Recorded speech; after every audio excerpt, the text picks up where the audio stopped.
මිනිසෙක්ට රිදින්නේ එක්තරා සීමාවකට විතරයි. එතනින් එහාට රිදින්නේ නැහැ. හැමදේම සිත් විතරක් අවටපත් වෙනවා.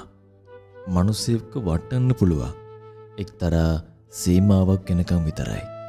එතනින් උඩට ගියාම මොන දේ වුණත් මිනිස්සු රැවටෙන්නේ නැහැ. මිනිසෙක්ව අඬවන්න පුළුවන් එක් දවසක් වෙන්නකම් විතරයි.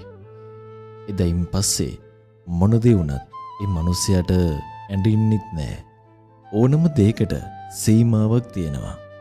ඒ සීමාවටත් සීමාවක් තියෙනවා. අන්නේ සීමාව ඉක්මලා ගියාට පස්සේ ඒ මිනිසයා වෙනස් මිනිසෙක් වෙලා අලුතින් ඉපදෙනවා.